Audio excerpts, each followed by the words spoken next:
Good morning, everyone. It's Mike Dotterer, and I'm here in Viva Las Vegas, and I'm wearing my Euphoria hat and this great shirt, Being You Never Felt Better, Euphoria.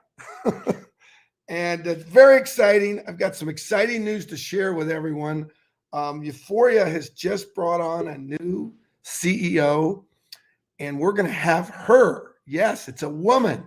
We're going to have her on the dot in the next, hopefully, 24 to 48 hours to share this great news. As many of my amazing women friends out there, very few companies are run by women. I don't know what the statistics are, but it's not that, the percentages aren't that high. And the last company that I really did really well with, I had close to 20,000 people on my team. It was run by an amazing woman, and some of you may know who she is.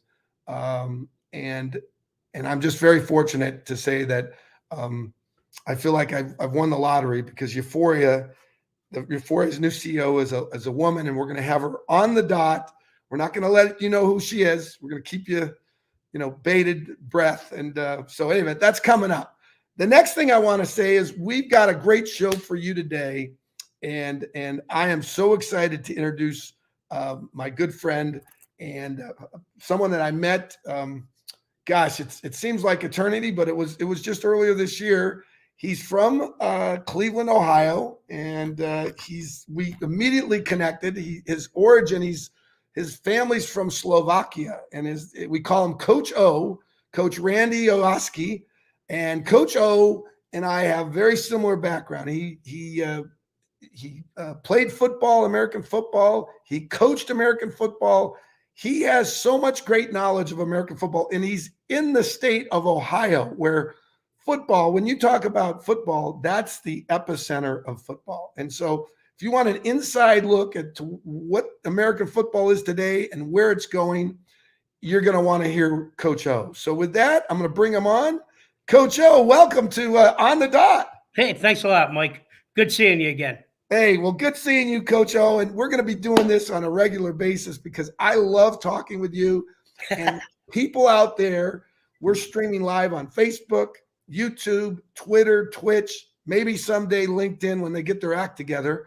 And people want to know about this game of American football, where it started back in, as I said, Ohio, Maslin, Ohio. Correct. How it's evolved with helmets and why it's such a big game today and where it's going. And so I guess the first thing we could talk about is congratulations to you and your Cleveland Browns yesterday. It was a little surprise to me. Brand new backfield, new quarterback, and playing against the Broncos that should have been one of the premier teams, according to the experts.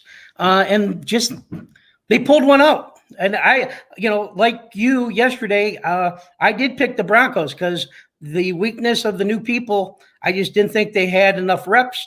And I was proven wrong. So, it's funny you mention that, Coach. I was going to go with Teddy Bridgewater also because I heard that he was going to play. But, the quarterback that stepped up his game, let's talk about the quarterback for the Browns who stepped up his game big time. Case Keenum is a journeyman player, mainly a backup his entire career. He did start once, I believe. Well, he was a starter in Houston for the Texans, but he's a journeyman. He's been on 6 or 8 teams. But, he brought off the bench. It's next man up, and he really pulled it off. I was very, very pleased with his performance, as well as the running backs that took over for Chubb and Hunt. Yeah, Case Keenum really stepped up his game, no doubt. And I'm happy for the city of Cleveland. I mean, it was only a couple years ago that Cleveland, the Browns, had not had a winning season for 12 years, consecutive years. Right. And it's tough. I was born and raised here in Cleveland, but I am a Raider fan. So I kind of lived the Browns' worries with my former Raider teams. So it was good to see the win last night. It's good to see the Raiders winning. This team, though, bleeds for every sports franchise. Our latest champion were the Cavaliers with LeBron. He's gone. This year, because of the playoff win last year against Pittsburgh and then the narrow defeat against Kansas City in the championship game, there was hope this year for the Browns. And rightly so. They had the right talent. They had the right coach. This is the first time that an offense has gelled as a cohesive unit with Stefanski.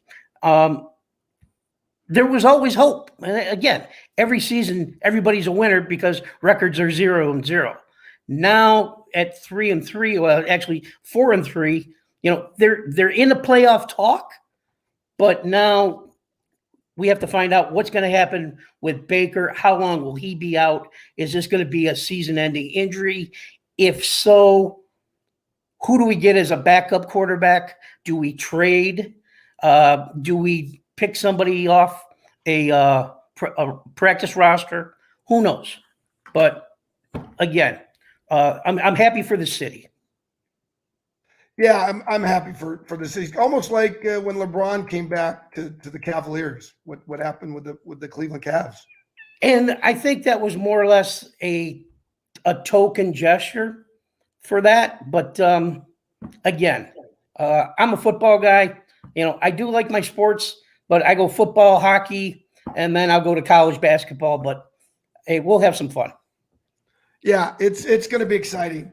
Well, Coach O, let's talk about you because you have an amazing background. I mean, could you just tell our audience a little bit about, you were born in Cleveland and talk about, how you got involved in football and where you've been and you're great, just give people because you've worked with some of the great coaches of all time. Yeah, I mean, I played youth football. Then in high school, I got my knee blown out. So I went to, the athletic training side of it and stayed within the programs. And I was still affiliated with football. I still knew the players. I still knew the coaches. I still watched film. And I just kept that niche within me.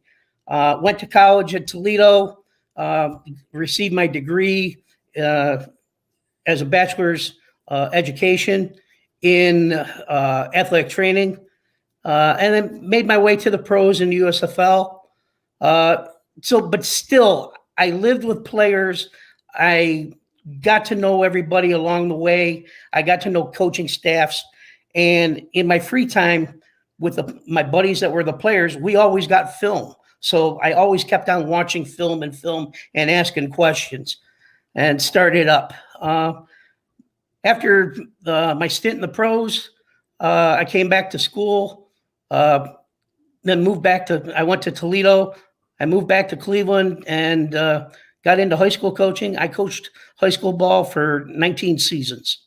I ranged from a quarterback coach, running back coach, to linebacker, defensive coordinator. My specialty was special teams.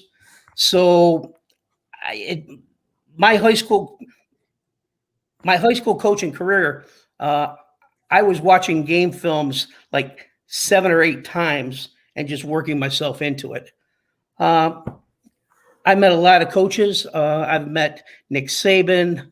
I've met John Cooper, Earl Bruce, Steve Spurrier, Papa Joe, Bobby Bowden. I was very good friends with the Bowden family. So Terry and his other son. So there was a lot of people that kind of helped me in my journey. And I've seen the evolution. Like you said before, I've seen the evolution of football go from the Pop Warner wing tee through the spread offense of the 90s.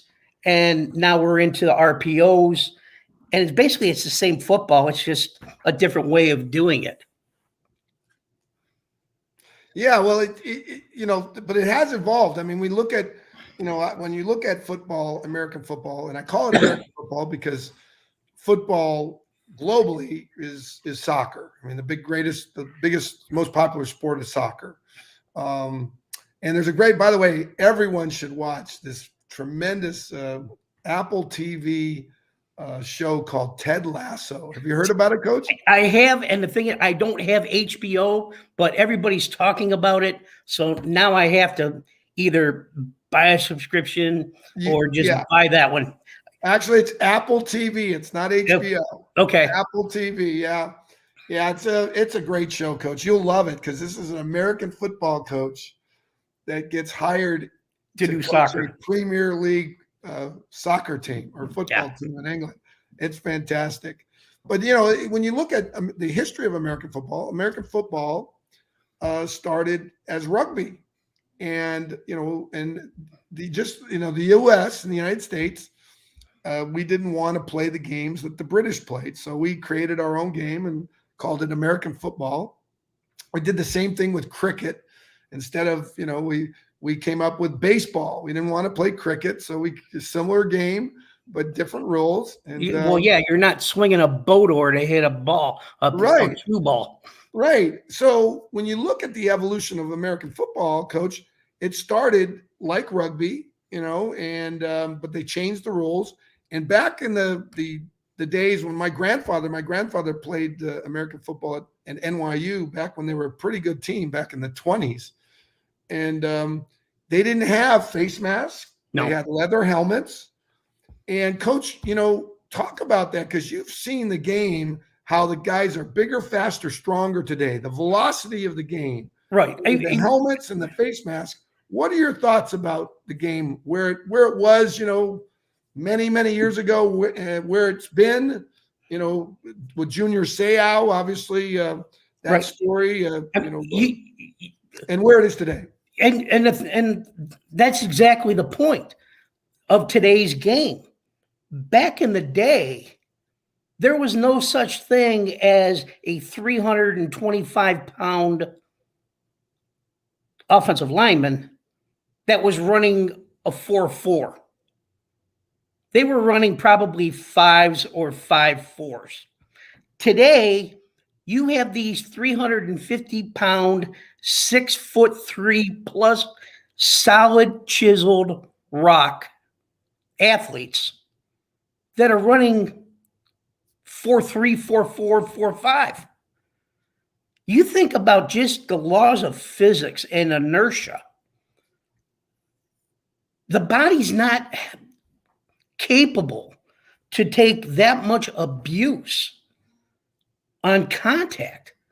And I mean, you see this plethora right now of running backs going down because they're blowing out knees, and offensive linemen are blowing out Achilles.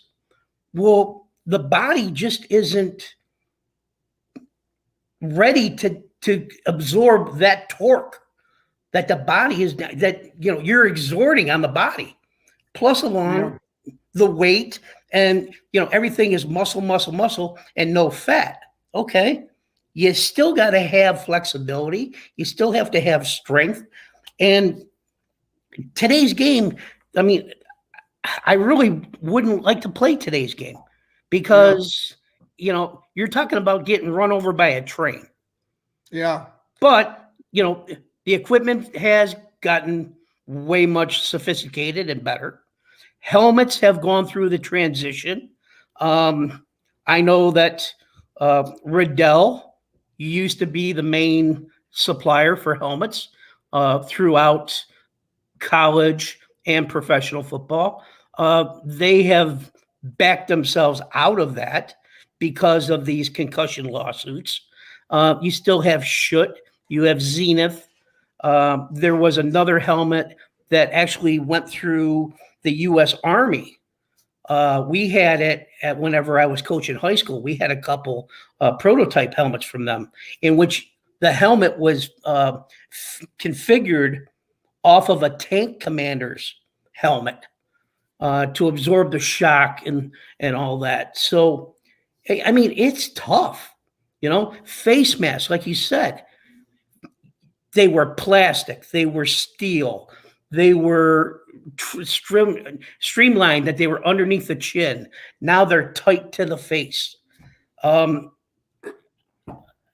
it boggles the mind. I mean, picture two cars hitting, all right, and those being two players, and they're going face to face. Metal bends, and it's really surprising. I'm surprised that I'm sure that there are more undetected head trauma injuries that we just don't know about, and which will result in later in life problems, i.e. junior seau.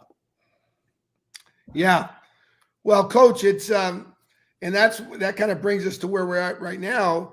I remember listening to Malcolm Gladwell, who's a famous author, wrote a book called The Tipping Point, and every book he's written is a New York Times bestseller. And he said about 7 years ago that American football was going to become ghettoized, and that the kids that are going to go into football are kids from lower socioeconomic areas. They're trying to get out of the ghetto, and because if you're a parent and you know about the trauma of the brain trauma, you're gonna think about it twice before you send Johnny or Julie, because girls play football too, out on the American football pitch. I think, and I don't know how you feel about it, but I think there's an opportunity for some billionaires to come together and say, you know what, let's come up with a different rule set, because I don't know if the National Football League is going to do that, but I think there could be an opportunity, because rugby is out there. Rugby is a bigger game globally than American football. What are your thoughts about that, Coach? My nephew participated in rugby in college. He enjoyed it. I went and saw a couple games. Yeah, I mean, that's brutal because they're not playing with a helmet. Same thing as lacrosse.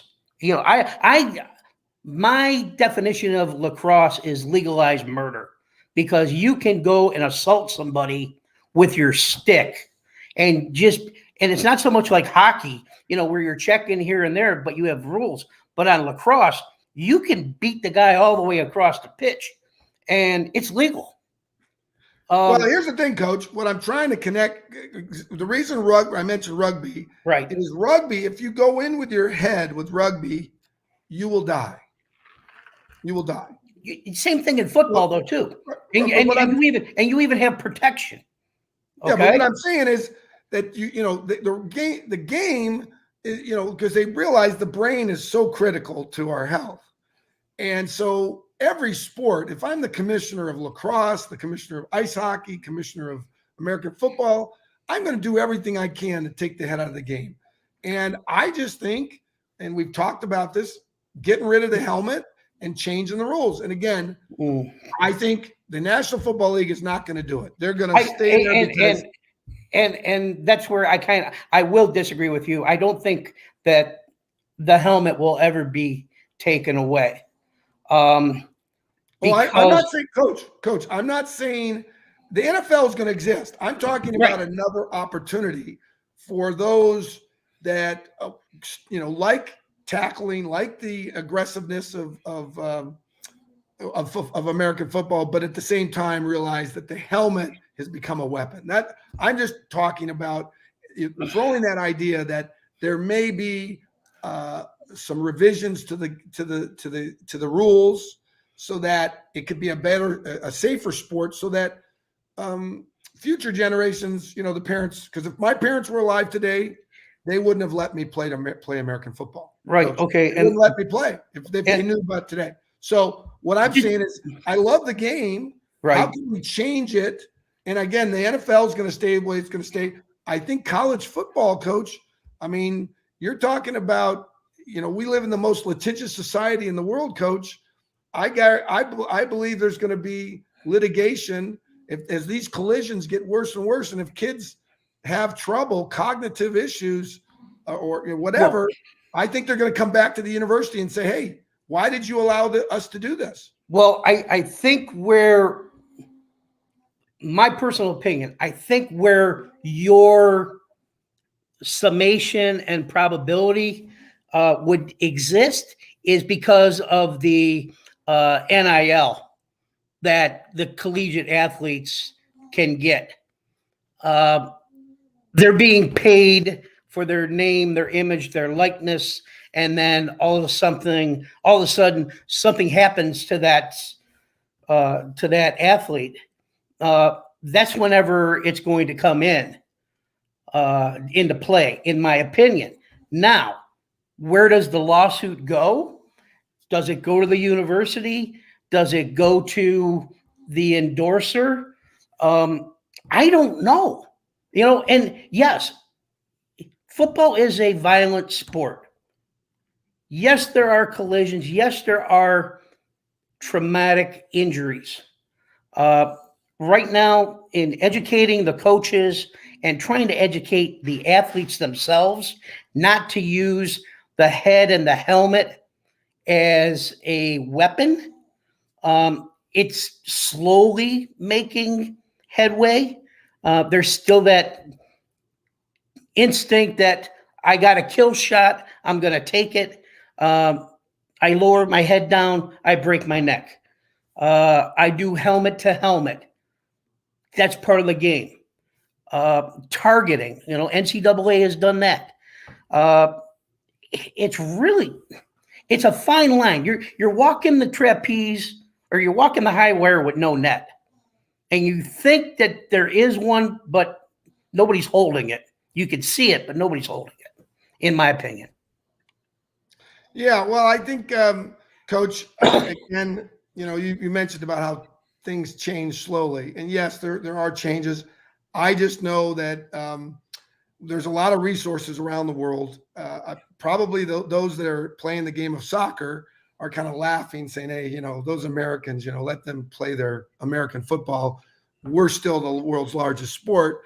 And when you talk about soccer, if I were to play soccer, knowing what I now know about the brain, because I've been studying this for the last decade, I wouldn't hit the ball with my head.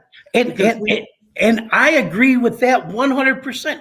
I always sat there and said, why are people complaining and bitching about football and head injuries whenever you have the soccer athlete pounding their head on a ball, whether it's being rifled at them, if it's being headed, they're bulling their neck up in their head and they're pushing it forward. That movement and contact is still shaking the brain. And the thing is, they don't have protection. Whereas in football or hockey, lacrosse, you have at least a helmet to absorb some of that. Well, yeah, coach, you know what? This is great, because I'm glad you brought it up, because a lot of people think that the helmet protects the brain. Coach, what it protects from skull fractures, which is important. Right. But what we've discovered through clinical research, and you can study this at the Boston University's Center for Traumatic Encephalopathy. And I'm going to actually look that up. I'm going to flash it on the bottom. Boston University Center for Traumatic Encephalopathy. Yeah. I mean, and I'm going to send everyone, I'm going to put it down here you're going to see it flashed across the screen.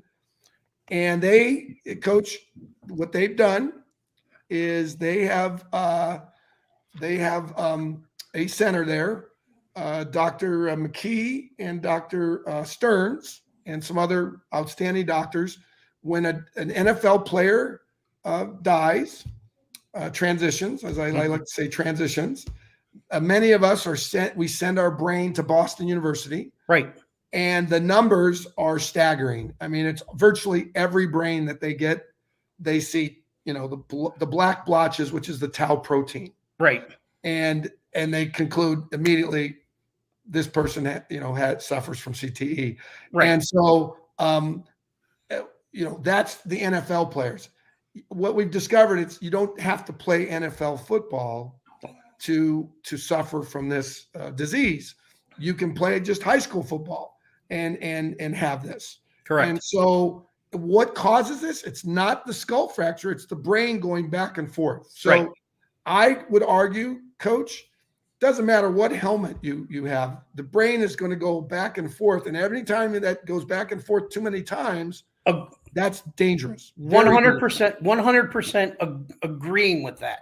And we both agree that the helmet is just there as a preventative, I want to say a Band-Aid, and that it's there to minimize the excessiveness of the contact. You're still going to get hit, but it's not going to be like the caving in of the head. It's going to, this is this, and it hits here. But yes, you're right.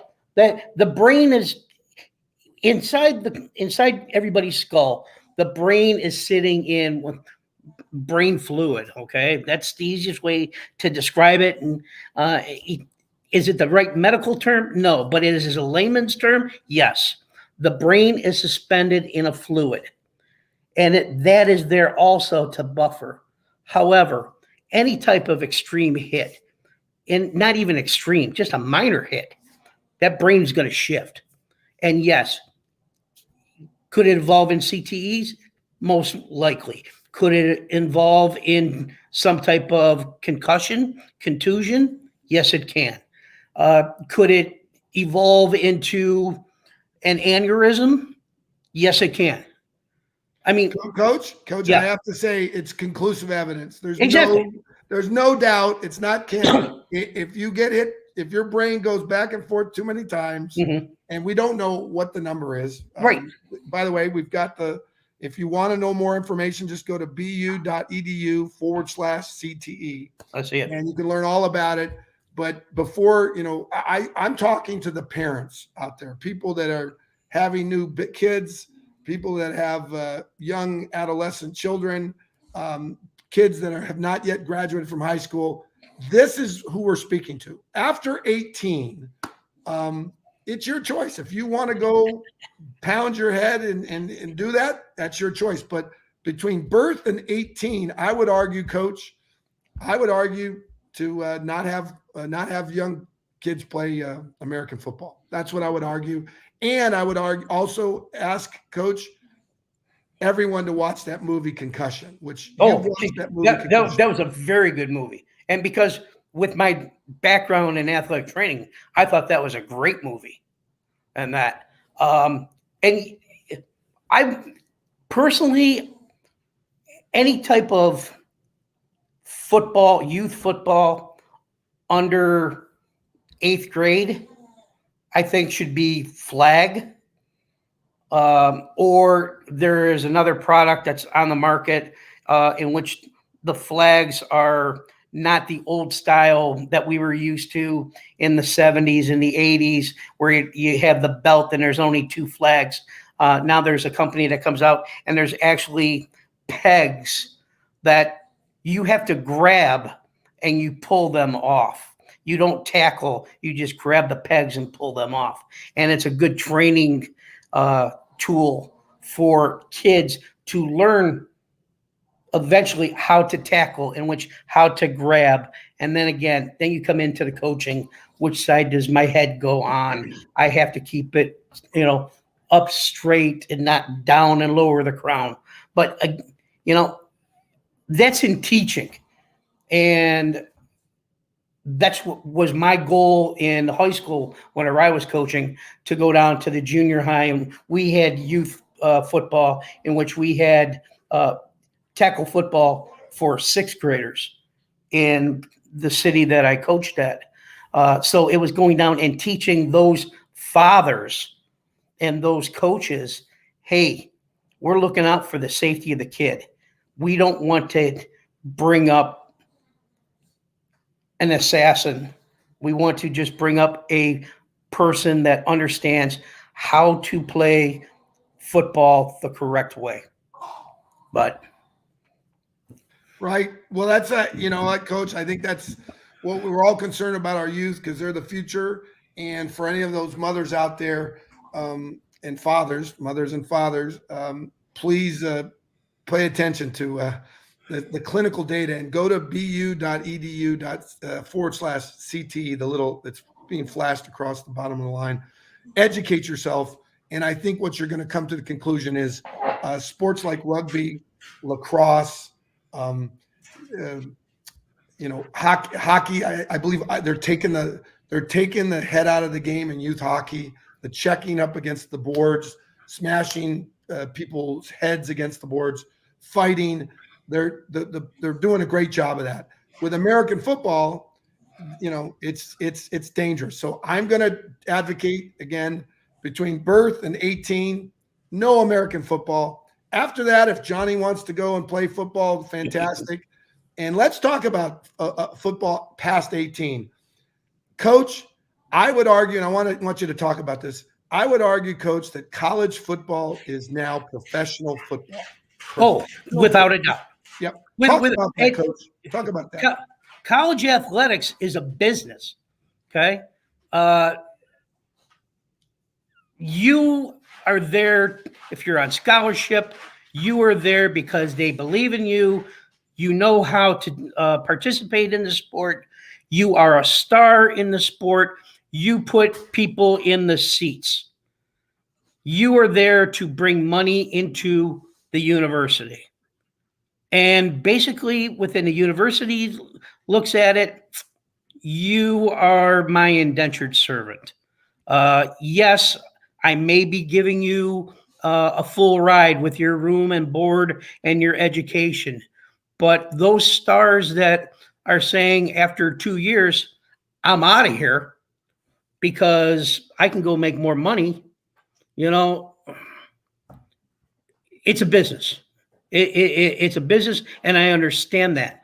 But I would love to see the NCAA penalize the schools in some way, that if a athlete opts out before their scholarship is fulfilled, that they lose that ticket. And you're going to see people that are only going to get a 1 or 2 year guaranteed scholarship. And maybe that'll bring the reality back to it, that this is a kid's game, but it's men playing a kid's game. Yeah, well, Coach, it's professional. The money is so big. I would argue that collegiate football collectively is bigger than the National Football League, and I think the young players today are recognizing this. The ruling this past year from the Supreme Court, which is opening up economic opportunities for the players. I no longer say student athlete. I really don't. I don't say that. That's, in my opinion, is a farce. And these players today deserve all the money they can get, because they're putting their life and bodies on the line. And it's a very dangerous sport. And then buy a life. Then call up Lloyd's of London and buy a life insurance policy. Yep, that's absolutely. I mean, it's a big time business, Coach, and we are a free market economy. Right. And what's happened up until fairly recently, American football is bringing in the money. And then they pay the athletic director $1 million, the head football coach, like your friend Nick Saban's making 10, 15 million. My coach at Stanford makes a ton of money. They're paying all this, and then they support all the the non-revenue sports like field hockey and water ballet and swimming. Right. And they're all great sports, but you're talking about socialism. So football brings it in, and maybe a little basketball. And then it gets dispersed out to everyone else. And the American football player, whose lifespan's maybe 2 or 3 years, has said, here's your scholarship, shut up, don't talk. And I would argue that if you're putting your body and life on the line, you need to be rewarded handsomely. And it's professional sports, and it's your choice. And the colleges, my alma mater, Coach, is Stanford University. The president of our university, he's a neuroscientist, and I've never heard him talk about this subject. He's even keeping his lips sign because it's such a big business. But I'm telling you, it's the epitome of hypocrisy because Right. they just don't want to talk about it. And Go ahead. and Go and ahead. now this merger going on in the SEC, I think that's going to kill college athletics, especially college football. They're going to run it like a business, which they already are, but now it's going to be more enhanced because you have a lot more money people involved. The smaller schools, the group of 5 schools, especially them, you might as well not exist anymore because the SEC and the power of 5 is now the power of 20. You'll never see any type of money. They're going to do their own TV contracts. They're going to say to the networks, we own all of you because all of us get you money for revenue, for commercials, and those time slots. So the MACs, the Southwestern Athletic Conference, the Big West, you're done. You're done. Yeah. Yeah. There's a huge tectonic shift going on. And by the way, I want to give everyone a tip out there. There's a tectonic shift going on in our banking system. I don't know if you've ever heard of Peter Thiel, but Peter came out, he's a Stanford grad. He came out the other day and said that he's advising everyone to purchase Bitcoin. And Bitcoin is changing the banking system. So I want everyone to know BTC, Bitcoin, focus on Bitcoin. There is a cryptocurrency market out there, and there's blockchain technology, which is the foundation of Bitcoin. But when you focus on Bitcoin, you're going to be able to transition more easily than if you keep your head in the sand. So you can go on to any of the exchanges out there. Just look for just type crypto exchanges, and you can start to purchase Bitcoin. And I would encourage you to everyone dollar cost average. I wish when I was at Stanford, people had said, Mike, you know how Warren Buffett is doing so well with Berkshire Hathaway? Dollar cost averaging. No one ever mentioned that to me in my political science class, but I wish they had because that's how Warren Buffett did so well. He back 50, 60 years ago started buying up Coca-Cola stock, and every week or whatever, very frequently, we'd buy more Coca-Cola stock, and he would never sell it, and he would buy up other, securities. Well, that's what you should do with Bitcoin every week, and it's a digital asset. That's the difference. It's not currency. It's not fiat currency, and so I just had to let everyone know, if you're listening to this, Bitcoin is a great hedge as inflation continues to hit in our economy. And as we shift from the traditional banking world where you put your money in the bank, you become the bank, which is very exciting. You become the bank, and that opens it up for tremendous liberation in countries like Argentina, Venezuela, Greece, Nigeria, countries that have really struggled with poverty and their banking system and inflation. So, and then here in the United States, obviously we have people here in the U.S. that are suffering. So that's my little side note tip. So let's get back to the SEC. So what you're saying, Coach, is the SEC is changing the dynamics of collegiate sports. Oh, absolutely. Absolutely. Without a doubt. That's where the money's at. I mean, you look at the big programs, Alabama, Texas, LSU, Georgia, Kentucky, Mississippi. There's money there. And what are you going to say? Okay, Ohio State. Okay. I live in Ohio. I'm not a Buckeye fan. I'm tired of the Buckeyes. Michigan, Yeah, they're a big power. They were a big powerhouse. Now Harbaugh is starting to bring them back into it. Do they have the chops to run it? I don't know.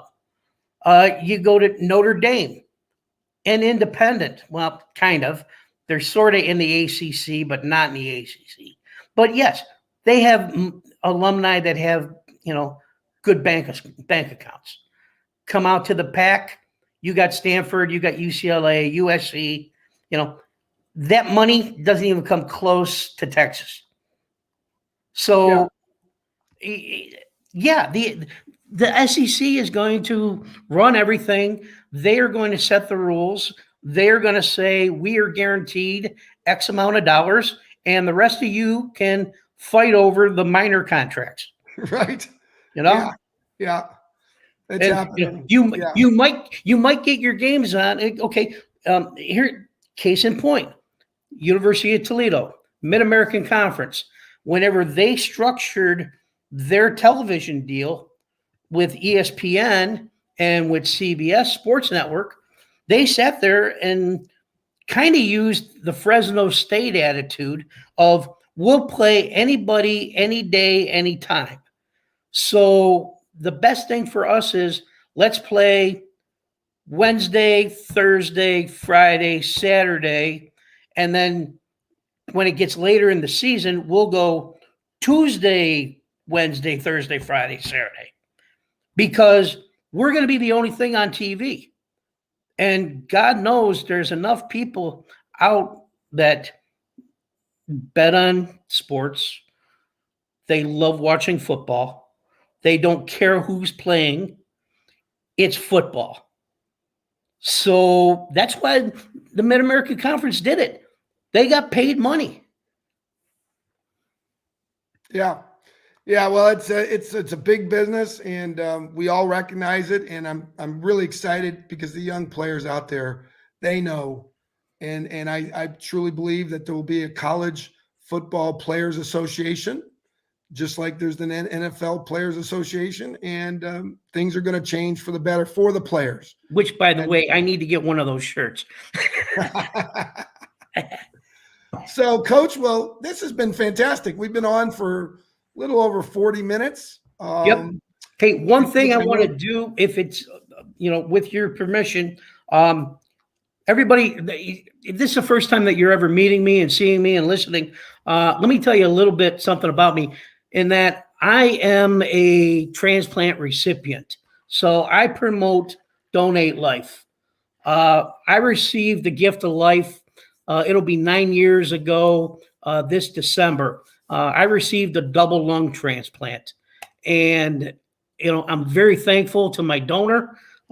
Without her, I wouldn't be here today. And there's a lot of people out in the world and in the United States that were looking for that second chance. So if you ever are thinking about contemplating of becoming an organ donor, please, please, please check the box on your driver's license, sign up online. We need donors.